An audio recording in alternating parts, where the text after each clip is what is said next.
Hola, buenas tardes a todos. Muchas gracias por venir. Me acabo de dar cuenta que se me ha olvidado la parte más importante, que es pedir el pasador. Así que bueno, estaré cerquita de aquí para ir pasando las diapositivas.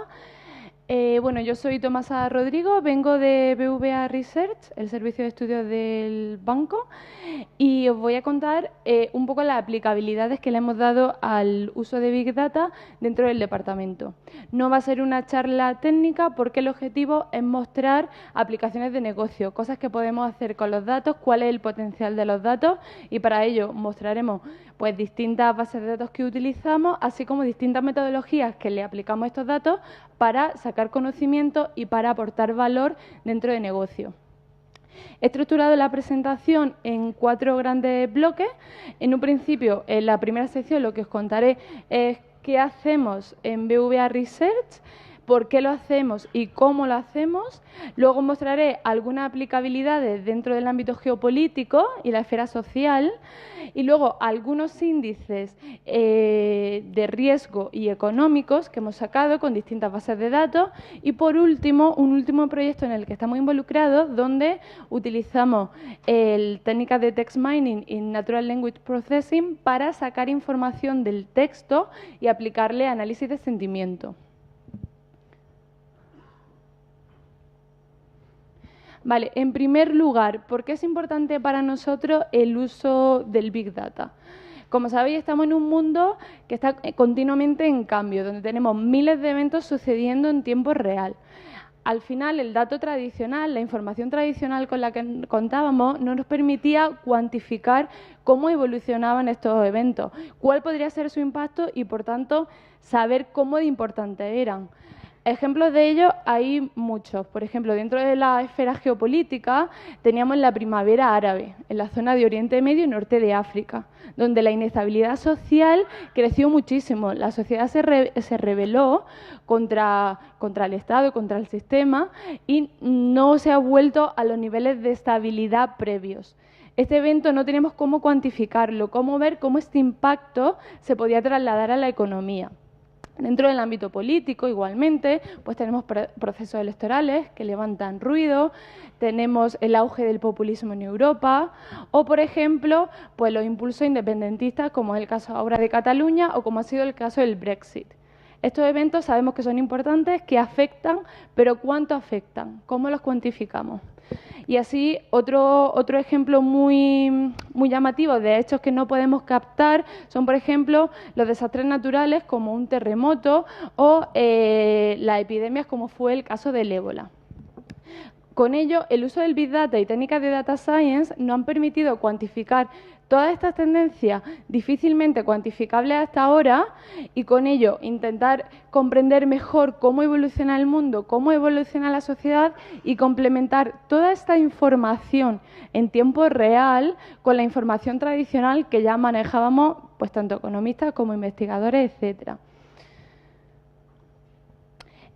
Para ello, ¿por qué ahora podemos hacer esto? Pues porque ahora contamos con la infraestructura suficiente para ello, tenemos una mejor infraestructura, una infraestructura más rápida, datos mucho más granular, y además podemos tanto combinar información histórica como información en tiempo real, y además el desarrollo de los algoritmos, de los tools que manejamos, así como de los skills, nos permite ahora dar nuevas respuestas a viejas preguntas que antes siempre han existido pero que no podíamos contestar. Para ello, por supuesto, todo ello tiene que ir acompañado con un desarrollo de las habilidades. Necesitamos pues contar con el conocimiento suficiente como para manejar esta información. Aquí un punto clave que siempre me gusta destacar es la importancia de hacer la pregunta correcta. Porque al final, en todo este mundo de Big Data, donde tenemos un mare magnum de información, si no sabemos muy bien qué quiero obtener del dato, cuál es la pregunta que quiero responder, me puedo perder y puedo tener un montón de señales equívocas que no me permitan centrar mi estudio. Con lo cual, aparte de por supuesto, tener todas las habilidades pues, estadísticas, econométricas para el manejo del dato, es muy importante tener esa visión del analista de saber qué quiero responder, cuál es la pregunta que quiero hacer. Y, por supuesto, cómo interpretar todos estos resultados. Con todo ello, nos encontramos en un mundo, como he dicho, con constante cambio, donde tenemos nuevas necesidades que atender, y ahí también todo esto hace que cambie la forma en la que los economistas, al final, como yo, pues nos aproximamos a responder preguntas empíricas. Y para ello el Big Data es esencial y queremos aprovechar al máximo el potencial de esta nueva era digital. Bueno, aquí un poco simplemente por mostraros que todo el análisis que ha hecho el banco, el servicio de estudio en este caso, en utilizar nueva información, en explotar e intentar sacar pues nuevos insights con preguntas que ya existían ahí pero que no tenían una respuesta clara. Esto nos ha permitido extender mucho nuestro ámbito de influencia, ha despertado el interés de numerosos organismos internacionales con los que hemos colaborado, de importantes think tanks dentro de España, nos han citado en importantes medios de comunicación, con lo cual un poco el objetivo también es destacar la importancia del uso de este dato y cómo se puede aplicar a negocio. Un poco para resumir cuál es nuestro proceso de trabajo. Lo que os voy a mostrar ahora, básicamente, son aplicabilidades que atienden a estas tres bases de datos. La primera base de datos es GDEL, que es una base de datos que recoge información de los medios de comunicación y que os voy a contar ahora más detalles. Luego tenemos el dato del banco, el dato que va dejando el cliente a través de su huella digital, y también utilizamos la información de las búsquedas de Google, que vemos que en muchos casos nos son súper útiles para mejorar nuestras estimaciones, así como la información procedente de la web, información pública que podemos manejar, que está presente en texto y que se puede sacar conocimiento y números de ahí, de cómo evoluciona. Para ello, pues utilizamos distintas infraestructuras. Por ejemplo, para el dato de GDEL lo manejamos a través de BigQuery, que es el servicio en la nube de Google, que al final pues su escalabilidad y flexibilidad pues nos permite pues manejar terabytes de información y procesarlo en tan solo segundos. Y luego para el dato del banco utilizamos la infraestructura de Amazon Redshift.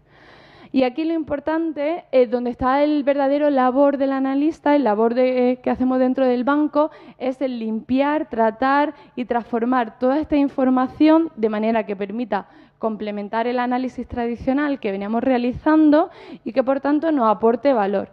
Al final, el punto clave aquí es articular esta gran cantidad de datos para que realmente pues, nos permita responder nuevas preguntas a las que antes no había respuesta.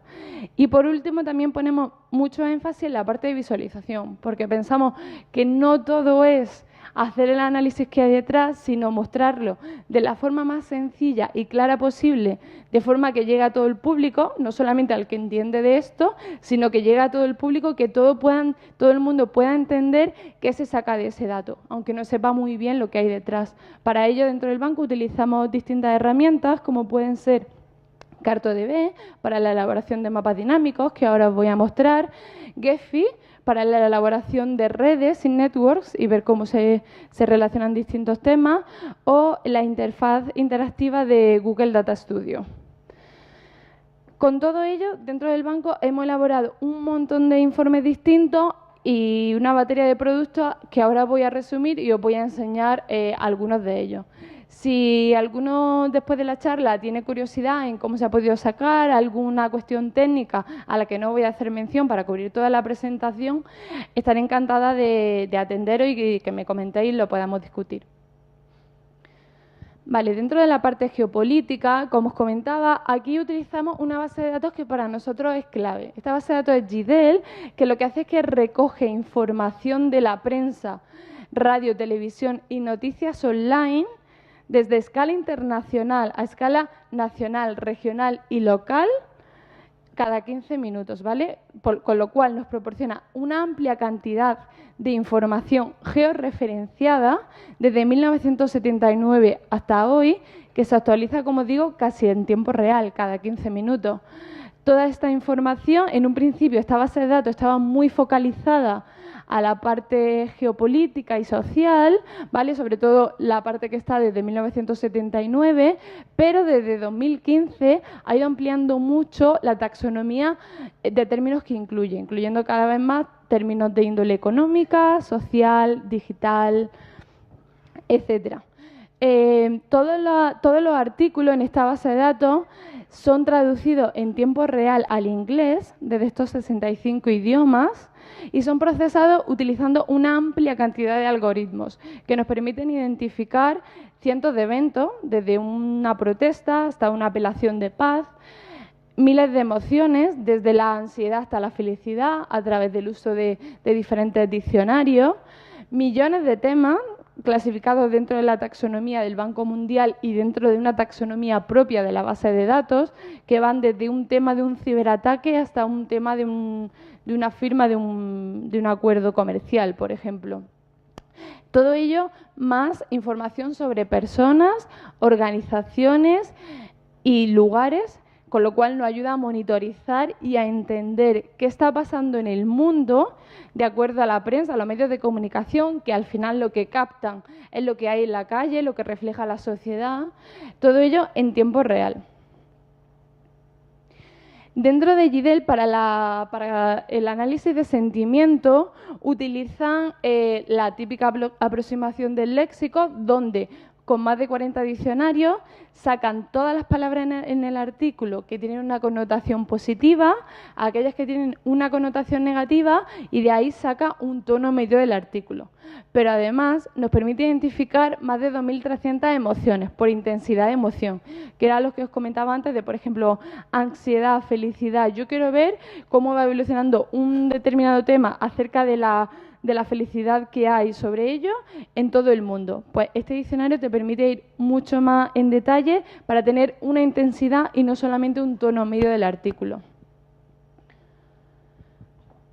Con todo ello, ahora os voy a mostrar unos ejemplos que hemos sacado dentro de la esfera geopolítica, donde en estos mapas lo que podéis ver es cómo evoluciona en diario todos los eventos recogidos en la prensa referentes a conflictos en todo el mundo. El mapa mundial lo que me permite identificar es...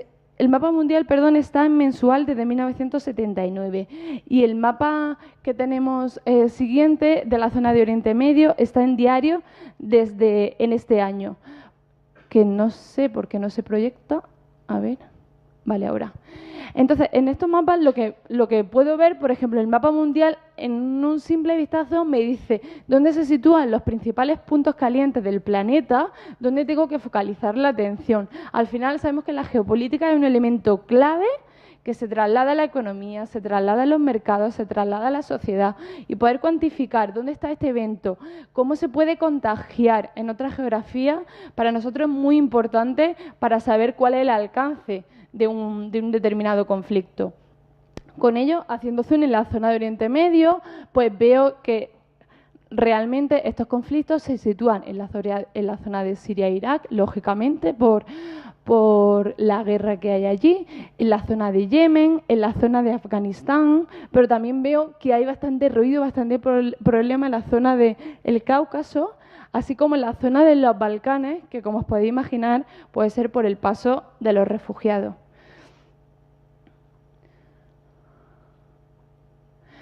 De esta perspectiva granular geográfica nos vamos a una perspectiva histórica, donde aquí lo que mostramos es cómo evoluciona el conflicto a nivel agregado mundial, ¿vale? Es un índice relativo, con el objetivo de corregir por el crecimiento exponencial de la prensa a lo largo del tiempo. Lo que hacemos es que dividimos el volumen total de noticias referente al conflicto por geografía, o en este caso mundial, respecto a todas las noticias registradas en esa misma geografía en ese mismo momento del tiempo. Así tenemos un índice normalizado y podemos comparar relativamente cómo de importantes son los eventos de conflicto en una determinada geografía.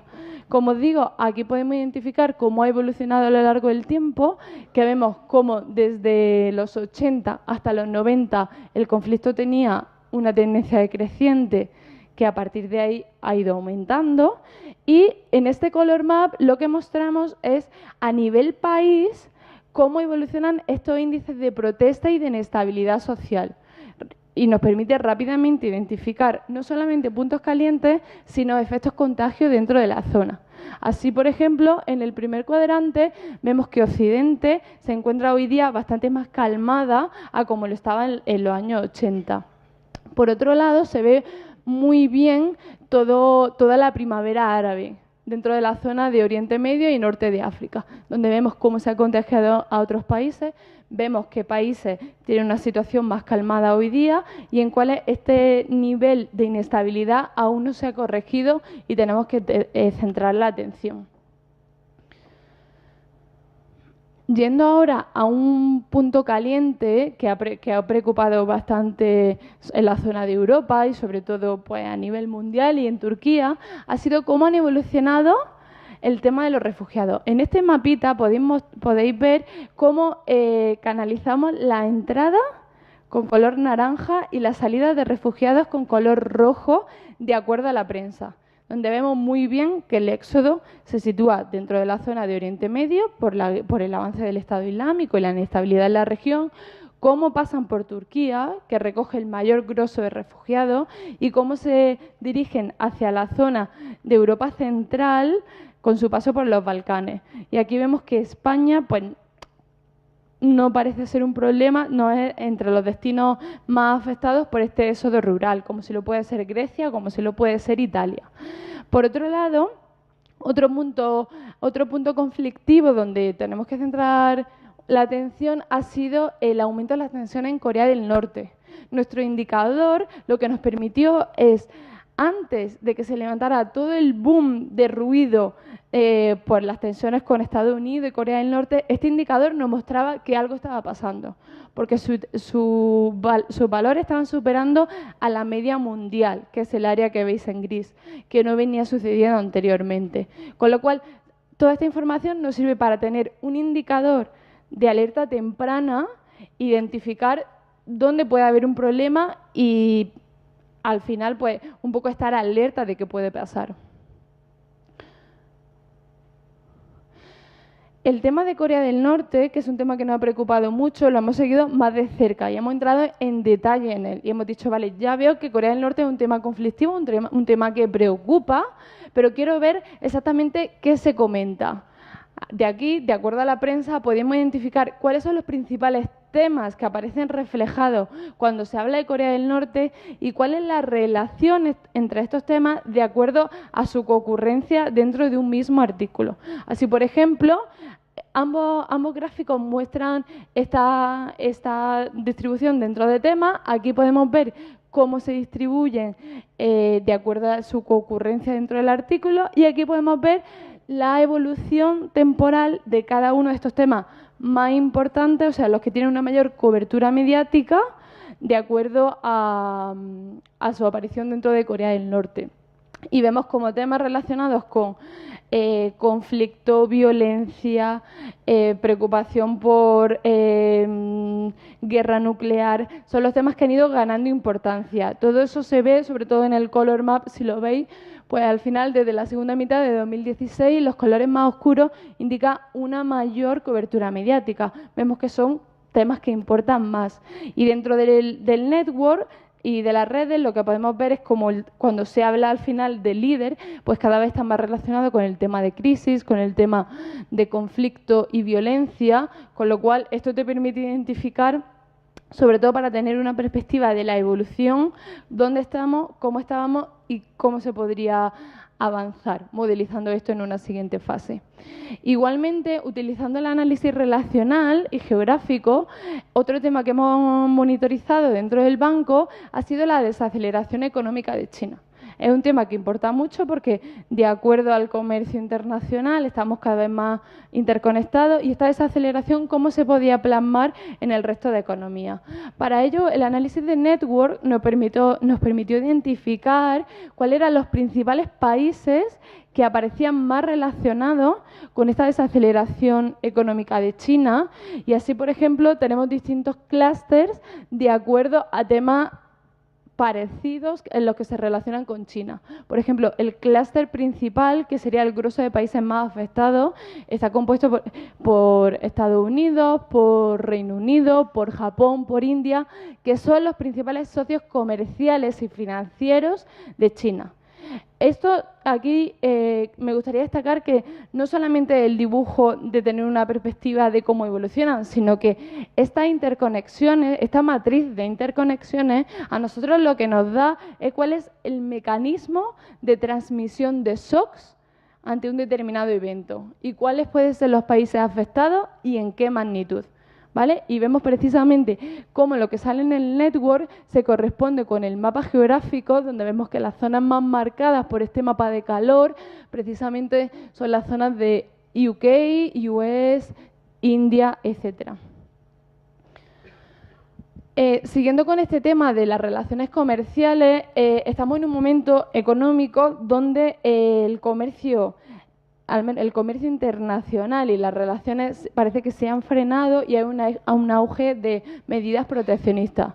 Esto, dado su impacto en la economía, es un tema que nos preocupa mucho y lo que hacemos aquí es monitorizar cómo han evolucionado tanto los acuerdos verbales entre países como acuerdos materiales, que al final se materializan con la firma de un tratado comercial a lo largo del tiempo. Vemos que desde 2012 ha habido un auge brutal del proteccionismo que venía plasmándose anteriormente no solamente en el índice de cooperación verbal, sino en el material. Ya veíamos que con el aumento de la ganancia de peso de los países emergentes, pues este aumento del proteccionismo poco a poco iba calando hasta que ya ha sido un problema latente. Y en el mapa lo que podemos identificar cuáles son aquellos países en los que estas medidas proteccionistas han sido mayores. Y ahí podemos identificar, por ejemplo, Estados Unidos y China. Pasando ahora a la esfera digital, en el siguiente mapa lo que mostramos es cómo evoluciona o cómo es en 2017 esta percepción a temas digitales por geografía, donde encontramos claramente identificado por regiones cómo evoluciona este tono. Vemos que la zona de Asia y la zona de Estados Unidos tiene un tono favorable y positivo cuando se habla de temas digitales, pero la zona de Oriente Medio no lo es así porque no está nada avanzada y en la zona de Europa hay un poco un mix de sentimientos. Aquí simplemente os voy a mostrar rápidamente dos diapositivas donde lo que pretendemos dentro del banco para utilizar esta base de datos hemos puesto mucho énfasis en garantizar la robustez y la veracidad de la información utilizada. Al final estamos captando tendencias de las que muchas no tenemos ni idea, porque no hay series con las que comparar, de cómo evolucionan, con lo cual, más allá del conocimiento del analista, pues tampoco podemos decir si tiene sentido o no, pero no lo podemos contrastar. Pero lo que hacemos es, en todo aquel caso en el que haya alguna serie que nos permita corroborar que la información que estamos utilizando con GDEL casa con la información oficial, lo hacemos. En aquellos casos en los que no se puede hacer, incluso hacemos ejercicios de intentar identificar las URLs de noticias que nos dan de acuerdo a un determinado tema, hacemos web scraping y vemos si realmente el set de palabras clave que queremos buscar aparecen o no, y ahí un poco vamos comprobando y chequeando la robustez del resultado obtenido. Aquí lo que mostramos es, por ejemplo, para el caso del ébola, que era un caso que en su momento preocupó mucho de cómo se podía expandir esta epidemia, con las cifras oficiales al final de la Organización Mundial de la Salud, comparábamos las cifras que obteníamos nosotros con nuestra base de datos y veíamos que era muy similar, tanto en el caso de las cifras que ellos daban como en nuestro caso, pero con la salvedad de que nosotros lo teníamos en tiempo real súper actualizado, mientras que para sus cifras había que esperar un determinado tiempo y no se actualizaban con mucha frecuencia. Igualmente, para la parte comercial ya hay estudios que corroboran cómo han evolucionado pues todas las medidas arancelarias, todo este auge del proteccionismo, y teníamos la manera de chequear cómo evolucionaba de acuerdo a nuestra serie con mucha más alta frecuencia y veíamos que también en este caso eran muy similares. Luego, pasando a la parte económica y de indicadores de riesgo, aquí lo que os voy a mostrar es cómo utilizamos el dato del banco. Al final, la huella digital de un cliente, por supuesto, siempre tratamos el dato totalmente anonimizado y agregado, pero su huella digital nos deja muchas pistas de cómo evoluciona la actividad económica. Al final, tenemos un volumen de clientes importante tanto en España como en México. En el mapa podéis ver marcado cada puntito es una transacción que queda registrada en nuestra base de datos. Con toda esta información, garantizando la representatividad de la información y, por supuesto, siempre con información agregada y anonimizada, pues tenemos mucha información muy granular que me puede dar muchas dimensiones que analizar y en un tiempo pues se actualiza diariamente, o sea, casi en tiempo real también. Con ello, uno de los ejercicios que hemos realizado para ver la robustez del dato BVA es contrastar con cifras oficiales. Hemos utilizado el indicador de comercio al por menor, que es un indicador que importa mucho en el PIB español para ver cómo evoluciona la actividad, y de acuerdo a la metodología que sigue el Instituto Nacional de Estadística para elaborar este indicador, hemos aplicado esa misma metodología al dato del banco y hemos construido un indicador diario que me refleja cómo van evolucionando el consumo en España en cada una de las geografías, ¿vale? Y aquí podéis ver el indicador con todas las observaciones en frecuencia diaria, aquí su comparación y similitud con las cifras oficiales, donde vemos que la correlación es superior al 95%, con el índice en diferencias, con lo cual esto es todavía más importante, pero a nosotros, además, no solamente sabemos que vale, se corresponde con el indicador oficial. No, nosotros tenemos este indicador mucho antes, porque la publicación del índice de consumo al por menor del Instituto Nacional de Estadística se publica con 2 meses de retardo, con lo cual nosotros tenemos esta información muchísimo antes para intentar, pues, incorporar esta información a nuestros modelos y tener la información actualizada para sacar nuestras previsiones. Y además tenemos mucha más granularidad geográfica, porque no solamente me restrinjo al territorio nacional y a cada una de las comunidades autónomas, sino que puedo ir a nivel provincia, que el INE no lo da, y puedo ir incluso a nivel regional, por código postal, identificar cómo va evolucionando el consumo en cada una de esas geografías.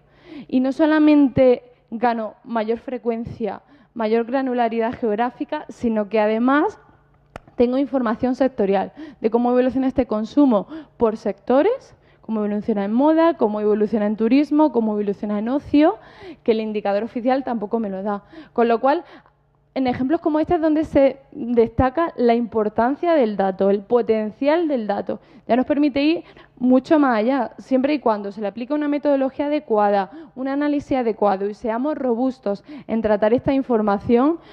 El mare magnum de información que tenemos para analizar es bestial y las posibilidades que tenemos de sacar valor con ella también lo son. Y al final, pues, de influenciar en una organización en la toma de decisiones, porque vamos a tener decisiones mucho más completas, mucho más justificadas.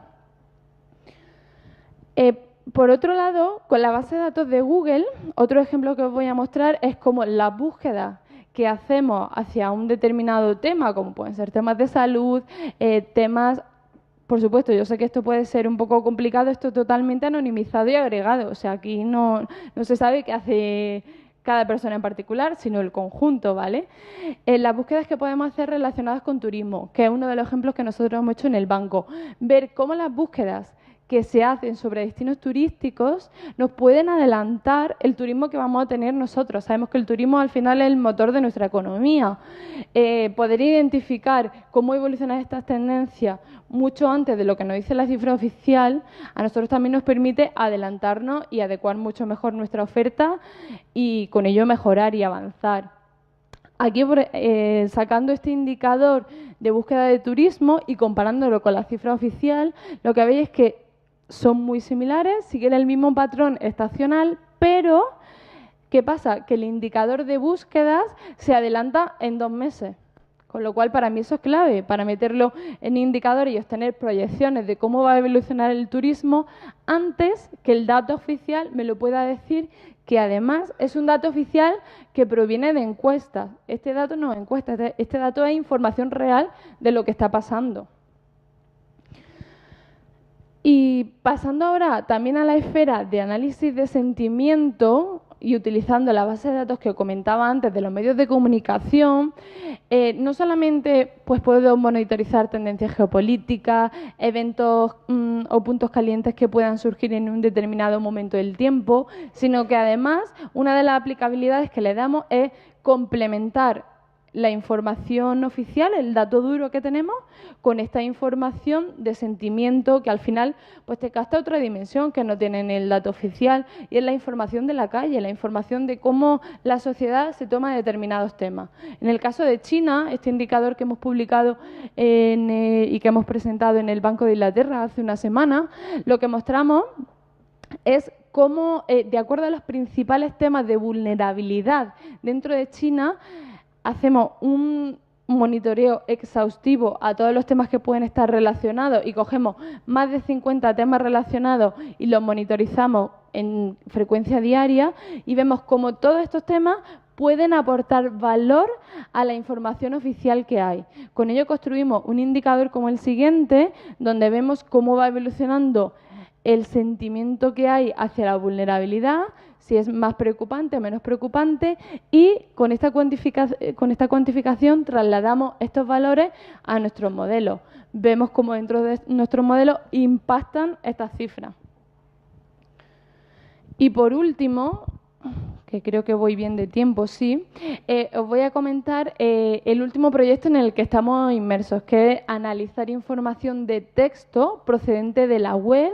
Al final tenemos información de diversa índole. En este caso os vamos a mostrar cómo analizamos información de los bancos centrales, que es muy importante pues dentro de un banco. O sea, yo sé que a lo mejor estos temas a muchos no encajan porque al final es otro mundillo distinto al que muchos estáis trabajando, o sea que no intentaré meterme en los detalles de los resultados, sino poner más foco en la técnica de lo que estamos aplicando.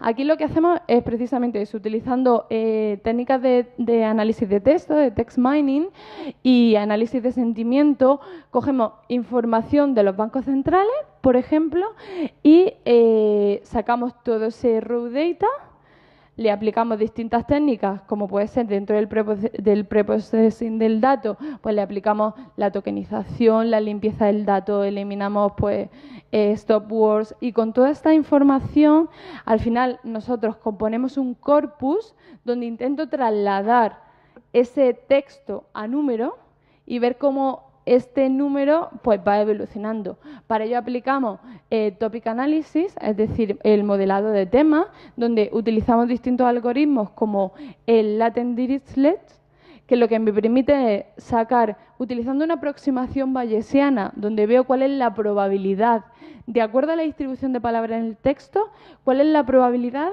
de que esas palabras aparezcan juntas y se relacionen de acuerdo a un determinado tema. Es decir, estudio el vector latente de temas que hay dentro de un texto. Yo cojo todo el informe y a partir de ahí sacamos los vectores latentes de temas que identificamos al final con la función del analista. Tú ahí tienes todas las palabras identificadas, como podéis ver aquí. Estos son ejemplos muy claros de lo que hacemos. Sacamos distintos vectores de temas y el analista tiene que darle una interpretación a esos resultados, ver si tienen sentido o no. Al final, el Latent Dirichlet Allocation es un algoritmo de aprendizaje no supervisado, donde te va a dar estos vectores latentes de temas y va a ser el analista el que le diga, pues este vector tiene sentido, este vector son simplemente conectores de palabras, este hace referencia a puntos geográficos, y así identificar cuáles son los que nos interesan. Una vez que tenemos identificado todos estos vectores latentes de temas que se comentan en un artículo, lo que hacemos es aplicarle la aproximación del sentimiento. Vale, yo ya tengo identificados los temas y ahora quiero ver cómo evolucionan. Si se comentan con tono más positivo, si se comentan con tono más negativo. Para ello utilizamos distintos diccionarios focalizados al lenguaje financiero, como es el diccionario de Loran McGrattan, y distintos diccionarios dentro al final, diccionarios que tiene clasificado el Instituto de Michigan, ¿vale? Y ahí lo que hacemos es que con todos estos diccionarios lo aplicamos y le sacamos un sentimiento a estos temas y vemos cómo evolucionan a lo largo del tiempo. Así, por ejemplo, para el caso de Turquía, analizando información desde 2006 hasta ahora, vemos cuáles son los temas que importan dentro de sus reports de política monetaria, como pueden ser aquí, lógicamente, la política monetaria con sus distintas vertientes, como política macroprudencial, como política monetaria tradicional, como tipos de interés, tienen un peso grande en el artículo, tienen en torno a un 25%. No veo nada, yo creo que pone 15%. Gracias.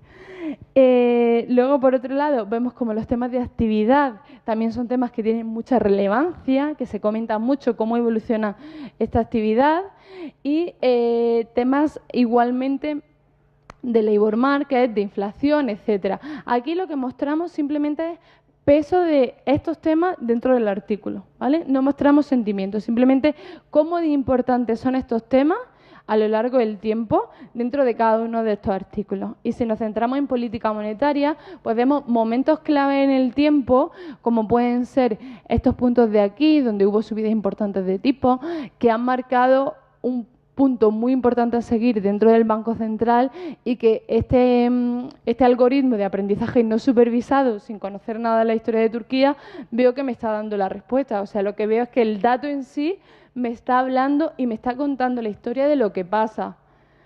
Con lo cual, a alguien que no tenga una visión de cómo evoluciona esto, le permite rápidamente ver qué ha pasado y cómo ha evolucionado, etcétera. Y al que tenga esa visión le permite corroborar y contrastar con cifras su visión de analista. Y luego, por último, además, lo que hacemos es utilizar aquí el análisis de redes porque nos parece muy interesante ver cuáles son los temas que se comentan, cómo estos temas están relacionados entre ellos y cómo nos sirve para entender cómo funciona el Banco Central, qué le preocupa, cuáles son los temas que tenemos que tener nosotros en cuenta. Aquí identificamos 3 momentos claves dentro de la historia de Turquía en su política monetaria. Un periodo inicial donde se impone un inflation target, que es un objetivo de inflación. Eso hace que cambie cómo se venía estructurando la política monetaria y vemos que en ese momento la inflación non-core era el punto clave, igual que la actividad económica. Luego llegamos a un periodo de crisis global, la crisis financiera, que afectó a todo el mundo desde 2010 hasta 2015. Y aquí vemos como el tema económico incluso gana más relevancia y, lo que es más importante, la política monetaria se hace más compleja. En un principio, los nodos que veis de color azul son los que están relacionados con política monetaria. Veo que crece y que la política monetaria ya no solamente se comenta como tipos de interés o política monetaria tradicional, sino que aparece la política macroprudencial. El Banco Central complica mucho su política monetaria, aparecen muchos otros temas que importan y aparece un tema clave que son los flujos de capital en Turquía, en este caso. Porque al final la crisis financiera lo que hizo es que en ese escenario de preocupación dentro de los mercados desarrollados se fueran muchos de los flujos de dinero a mercados emergentes que estaban en potencial, que estaban en crecimiento, y eso ha sido un punto muy importante de boom para esta economía emergente, que es precisamente lo que se ve aquí reflejado. Y luego, por último, tenemos un último periodo donde se ve el periodo de estabilidad en precios, donde vemos que ya se ha reducido y se ha simplificado un poco la evolución de toda esta política monetaria y cómo aparece también dentro de los temas de actividad económica, pues temas de condiciones económicas, etcétera.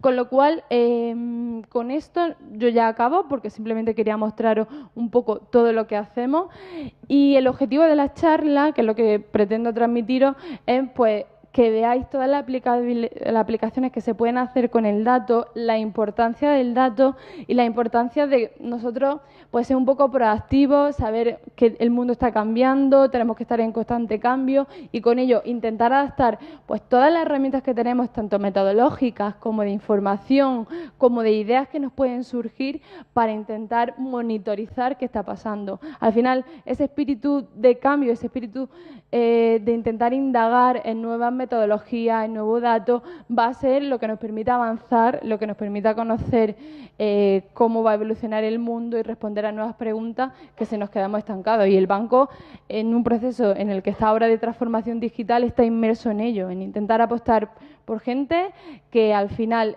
sepa sacar valor de la información y no solamente hacer lo que hacemos tradicionalmente, sino ir un poco más allá y dar ese espíritu innovador a las cosas que se hacen. Y nada, y con esto acabo, así que cualquier pregunta que tengáis estaré encantada de responderla.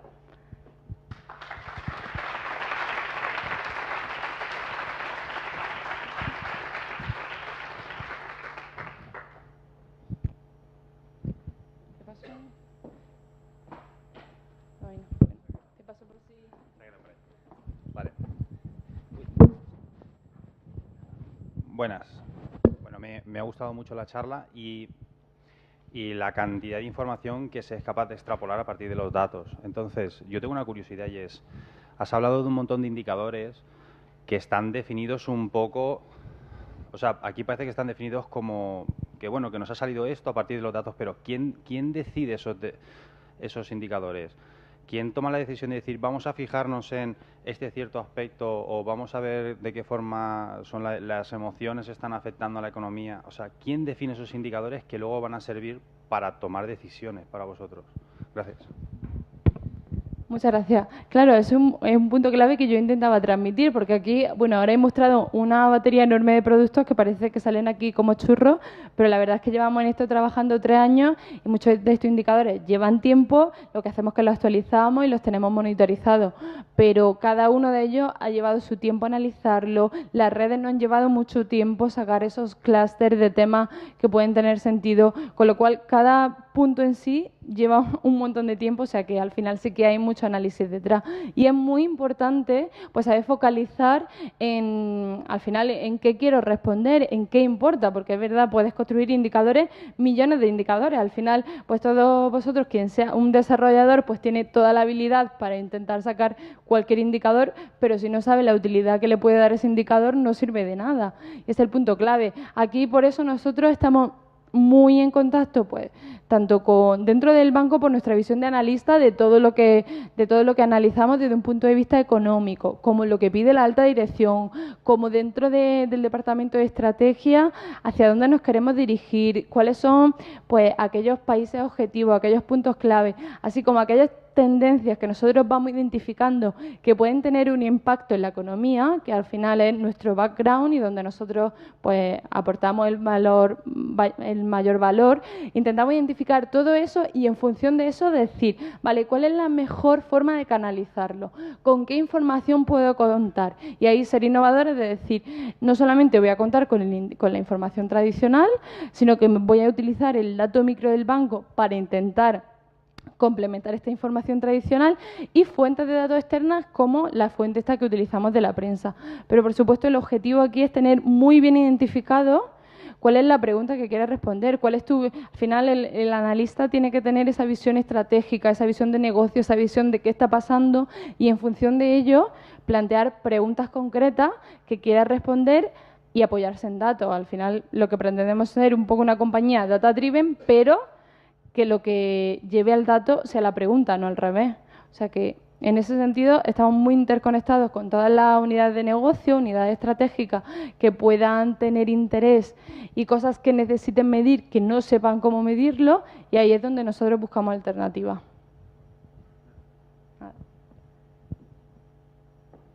¿Otra pregunta?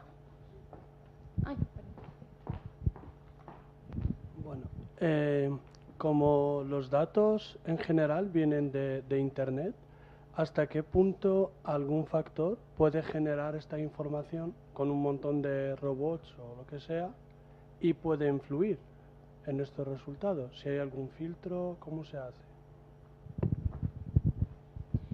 Hombre, nosotros ahí lo que hacemos es que a la hora de sacar pues cualquiera de estos ejercicios ponemos mucha atención en ver la información de dónde proviene, porque lo que hemos identificado es que incluso ya no sea por información que se genere automáticamente por un robot, sino por información que pueda generar un medio de comunicación que pueda estar cercado por lo que sea, porque tenga una determinada ideología o porque sea información que al final proviene de un país que tiene pues distintos problemas pues para manifestar todos los temas que se quieran poner en relieve y que tampoco refleje esos temas, con lo cual hay muchos factores de sesgo a los que tenemos que atender.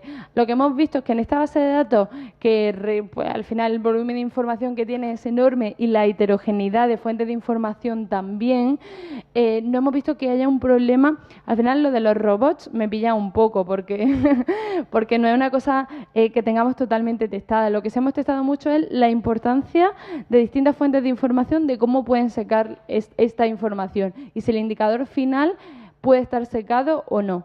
Y aquí, lógicamente, dentro de la raw data, cada fila, cada observación viene registrada con una URL del medio de comunicación de donde proviene. Eso es lo que a nosotros nos permite identificar cómo es la distribución de medios de comunicación, si está muy secada hacia un determinado medio o esto está corregido. En estos medios de comunicación en estas observaciones no identificamos ninguna URL rara que no se deba a un medio de comunicación, así que pensamos que eso no representa un problema realmente.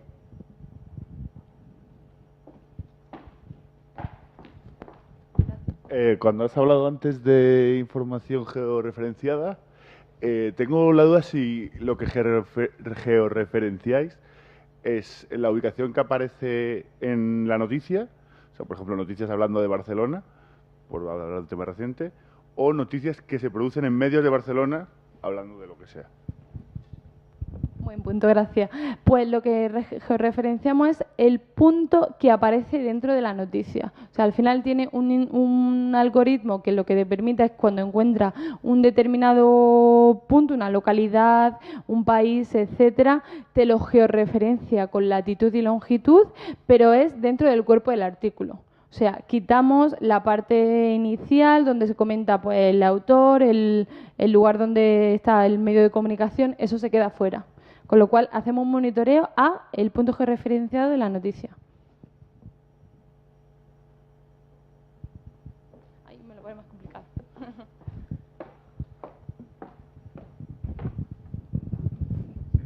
Si discriminas la tendencia política del medio, por ejemplo, El País, El Mundo, ABC, que son de derechas, o El Público, Diario, que son un poco de izquierdas. Cada uno habla según su punto de visión, ¿no? Su punto de vista. ¿Diferencias eso en el algoritmo? Efectivamente, eso va muy en línea con lo que comentaba antes de que la información puede estar secada.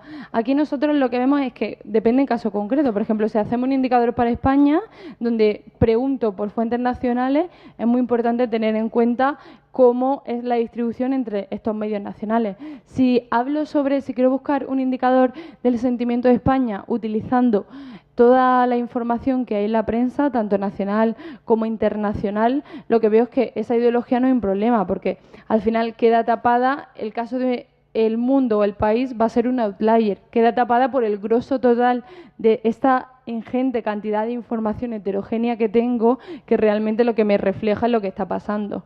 O sea que tienes que tener muy en cuenta el tipo de indicador que estás construyendo. Si nos centramos y nos focalizamos en un indicador para España, por supuesto miramos muy bien cuál es la distribución de medios de comunicación y si puede estar secada o no, y si es así, pues corregirla para que el indicador sea representativo y evitar cualquier tipo de sesgo.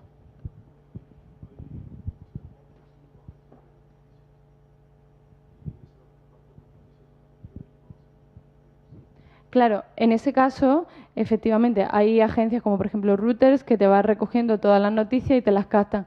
Ahí, por ejemplo, lo que hacemos es que cuando queremos ver la representatividad de la información, hacemos distintos contrastes. Si te dejas fuera la agencia, las que tenemos identificadas como agencia y no son un medio focalizado, ver cómo cambia el indicador, así cuando lo comparas todo, y si quitas un determinado medio de comunicación que te pueda estar secando, también ver cómo varía. Ahí hacemos distintos ejercicios de simulación y de ver cómo puede afectar.